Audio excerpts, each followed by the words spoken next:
राजशाही को मार गिराया है, सामंतशाही को मार गिराया है, तो मोदी शाही को भी मार गिराएगा और ये समाज आगे बढ़ेगा, पीछे नहीं जाएगा। ये कौन मोदी का जादू चल रहा है? तो सब कुछ आप बेच रहे हो। लोहा का खान ले लो, कोयला का खान ले लो, ऊपर से बैंक का खजाना भी ले लो। और ये डेटा आया है, आप देख सकते हैं, पढ़ करके सुना दे रहा हूँ। जलवायु में 15 लाख सरकारी पद खत्म। अरे मोदी जी, नौकरी नहीं दे सकते थे तो हमारी नौकरियों को कम से कम बेचते तो नहीं आप।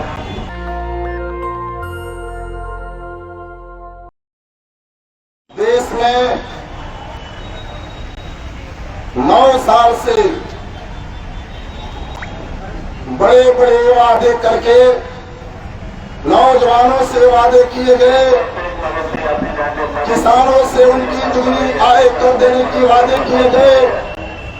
बहुत हो चुकी महंगाई की मार, अब की बार मोदी सरकार के वादे किए गए। महिलाओं के बटुए में पैसे होंगे, महिलाओं के मान सम्मान के साथ खिलवाड़ नहीं होगा, देश बिकने नहीं दिया जाएगा। ये सब वादे करके देश में 2014 में मोदी सरकार सत्ता में आई। 9 साल बीत गए, हिंदुस्तान का नौजवान पूछ रहा है कि आप तो कह रहे हो कि हमारी सरकार की जो छाती है, मोदी जी का जो सीना है वो 56 इंच का है, लेकिन हिंदुस्तान के वो करोड़ों करोड़ नौजवान जो नौकरी के लिए 9 साल से दौड़ रहे हैं, भाग रहे हैं, मेहनत कर रहे हैं, पढ़ रहे हैं, और 9 साल में दौड़ते दौड़ते उनकी छातियां सिकुड़ गई और तुम लाठी बरसाते रहे। ऐसे नौजवान विरोधी सरकार को 2014 में रोजगार विरोधी सरकार को हिंदुस्तान के नौजवान उखाड़ करके फेंक देने का काम करेंगे और हिंदुस्तान में रोजगार की लड़ाई आगे बढ़ेगी। मित्रों, एक बाबा आए थे, अब उसको क्या बोले, हम बाबा बोले। 25 साल का लड़का था, नौबतपुर में आया था, पर्ची निकलता है। ऐसे तो बाबा बीजेपी के पास बहुत है भैया, ये महात्मा बुद्ध की धरती है। महात्मा गांधी ने आजादी के आंदोलन के लिए यहां से ऐलान किया था, डंका बजाया था। आजादी के आंदोलन में बिहार ने हजारों लाखों अपने सपूतों को कुर्बान किया है। बिहार के धरती में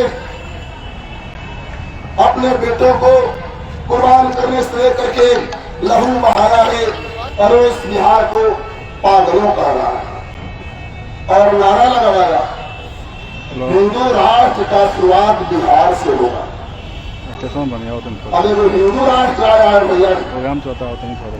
भाजपा के लोग बोलते हैं कि बुलडोजर राज आएगा, जोगी बाबा वाला, किसान राज आएगा, आम आदमी का राज आएगा, महिलाओं के मान सम्मान वाला राज आएगा। ये नहीं बोलता है। और लोकतंत्र खत्म करोगे, उमर खालिद भाई जेल में बंद है 1000 से ज्यादा दिन।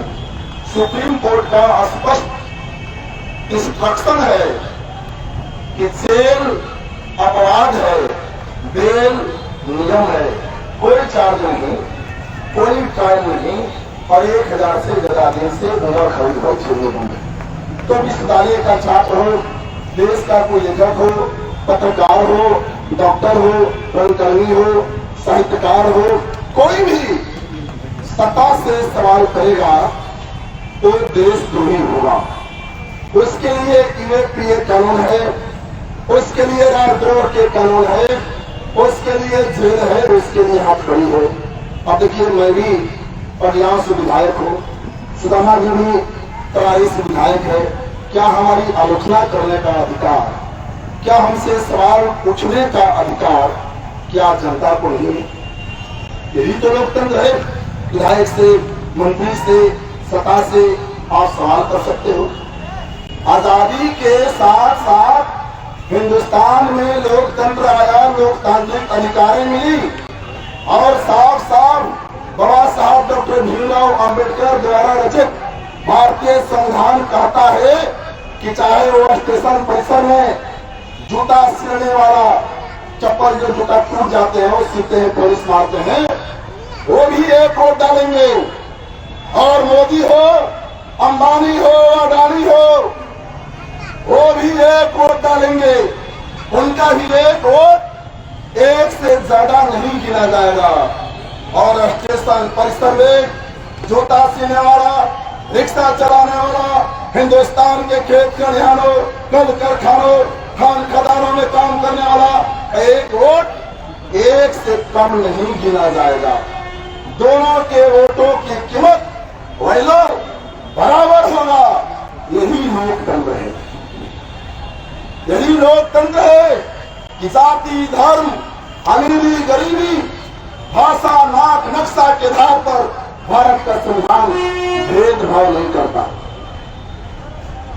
पार्लियामेंट में जा सकते हैं, इस देश के न्यायालयों में जा सकता है, इस देश के कॉलेज विश्वविद्यालय में पढ़ने छात्र के रूप में और पढ़ाने शिक्षक के रूप में आप जा सकते हैं।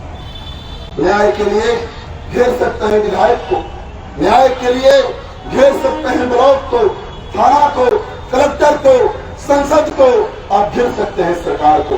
आप अपनी आवाज उठा सकते हैं, स्टेशन परिसर से आवाज उठा सकते हैं, रामलला मैदान से हजारों की संख्या में जुट करके और भारत का नौजवान रोजगार मांग सकता है। गांधी मैदान से आप रोजगार मांग सकते हैं, दिल्ली के रामलीला मैदान में डंका बजाकर, माइक लगाकर, मंच लगा करके आप सत्ता से सवाल पूछ सकते हैं। यही लोकतंत्र है, इसी को लोकतंत्र कहते हैं। लोकतंत्र मतलब जीवन, लोकतंत्र मतलब भारत के संविधान का सपना, लोकतंत्र मतलब शहीद आजम भगत सिंह और शहीदों की सपना जिसके लिए हम संघर्ष कर रहे हैं। यही लोकतंत्र है और इसी लोकतंत्र को ये खत्म करना चाहते हैं। और इसलिए जो नया पार्लियामेंट है उसमें मौलवादी फांसीवाद का प्रत्येक सिंदूर का स्थापना किया। भारतीय संविधान का मनुस्मृतिकरण करने की गहरी साजिश है और रोजगार मांग रहे लोगों पर, न्याय मांग रही महिला पहलवानों पर आप बुतों तले रौंदते हो, उनको लाठियां बरसाते हो, लोकतंत्र को खत्म करना चाहते हो। हम लोग कहने आए हैं लोकतंत्र आजादी के आंदोलन के कोख से पैदा हुआ था। इस मुल्क में शहीद आजम भगत सिंह ने शहादतें दिया था। इस मुल्क में चांद भैरव, सिद्धू कान्हू, बिरसा मुंडा, अजमुल्ला खां, अशफाकुल्ला खां, राम प्रसाद बिस्मिल ने अपनी जानें गंवाई थी और वहां से लोकतंत्र पैदा हुआ था। लोकतंत्र हिंदुस्तान के जन जन के खून में बसता है लोकतंत्र। इसको हम लोग कमजोर नहीं होने देंगे। और इसलिए मित्रों, आज हम लोग कहने के लिए आए हैं कि भारत के समाज में पहले क्या था? राजतंत्र था। राजतंत्र से हमने लड़ा, उसे हराया। सामंतशाहियां थी, सामंती शोषण जुर्म था दलित पिछड़ों, गरीब दुर्गों पर। हमने सामंतशाही से लड़ा। हमने इस देश की जनता, यह देश राजशाही से लड़ा है, राजशाही को मार गिराया है, सामंतशाही को मार गिराया है, तो मोदी शाही को भी मार गिराएगा और ये समाज आगे बढ़ेगा, पीछे नहीं जाएगा। और इसलिए मित्रों, हम लोग आपके बीच में कहने आए हैं, और समझ लीजिए, देश सब कोई कह रहा है ये बेच रहे हो। कैसे बेच रहे हो भाई? ये 75 साल में किसने खड़ा किया?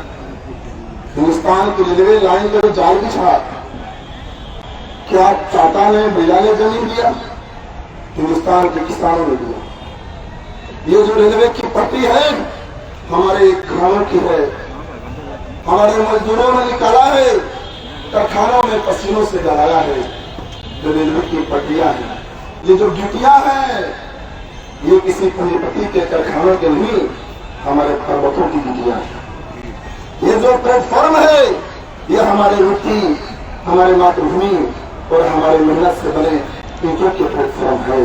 और तब जाकर के देश में 15 लाख 18 लाख लोग रेलवे में काम करते थे। रेलवे सपना था गांव के बेटों का, मजदूर किसानों के बेटों का, खेत खलिहानों के संतानों का।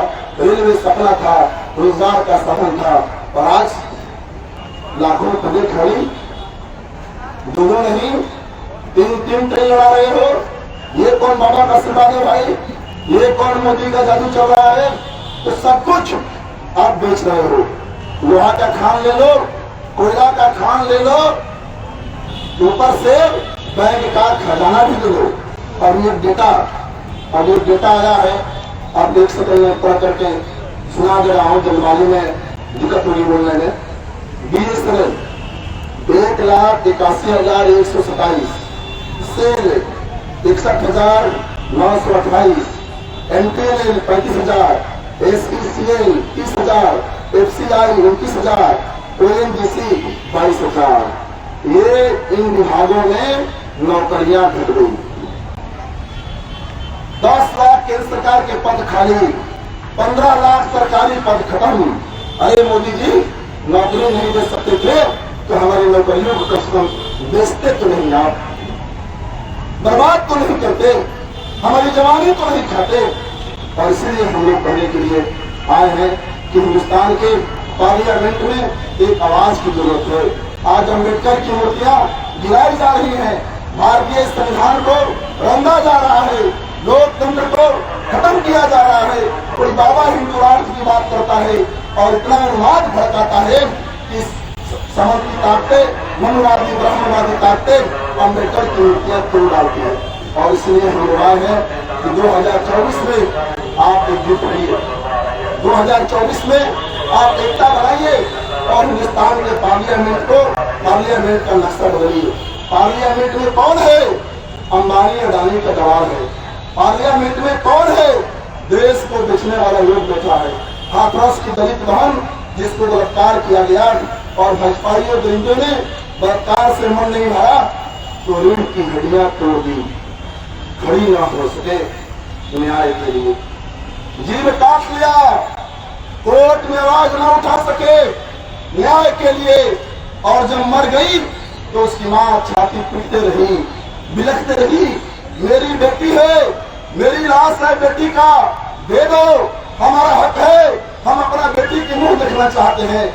लेकिन जोगी की पुलिस मरी हुई बेटी की लाश को भी उसके मां को देखने का अधिकार नहीं दिया, उसे नसीब नहीं हुआ और रात के अंधेरे में लाश जला दिया जाता है। और उसी के संरक्षक हिंदुस्तान के पार्लियामेंट में बैठा है।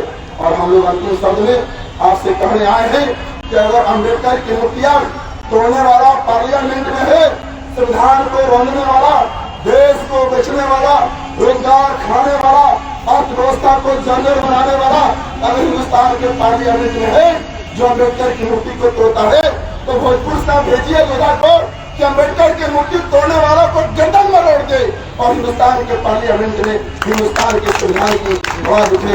इनकलाब जिंदाबाद, भाजपा हटाओ, देश बचाओ, भाजपा हटाओ, संविधान बचाओ, रोजगार बचाओ, लोकतंत्र बचाओ, आजादी बचाओ, प्रेम और भाईचारा बचाओ। अंतिम शब्दों में मित्रों, यह देश 75 साल से लड़ रहा है, 75 साल से आगे बढ़ रहा है, हर समाज के लोगों के मेहनत से, हर समाज के लोगों की कुर्बानियां से। मोदी जी, आप गफलत में हो, आप मुगालते में हो, इस देश में लोकतंत्र बचेगा, संविधान और बुलंद होगा, आजादी भी बचेगी, प्रेम और भाईचारा भी बचेगा। अगर कोई नहीं बचेगा तो मोदी की हुकूमत नहीं बचेगा और देश आगे बढ़ेगा। नेशनल दस्तक की आपसे गुजारिश है कि अगर इसको बचाना चाहते हैं तो नेशनल दस्तक को सब्सक्राइब करने के लिए रेड कलर के सब्सक्राइब बटन को दबाएं, फिर बेल आइकन की घंटी दबाएं। नेशनल दस्तक को बचाने के लिए बहुत जरूरी है कि हर खबर को शेयर करें, लाइक करें, कमेंट जरूर करें।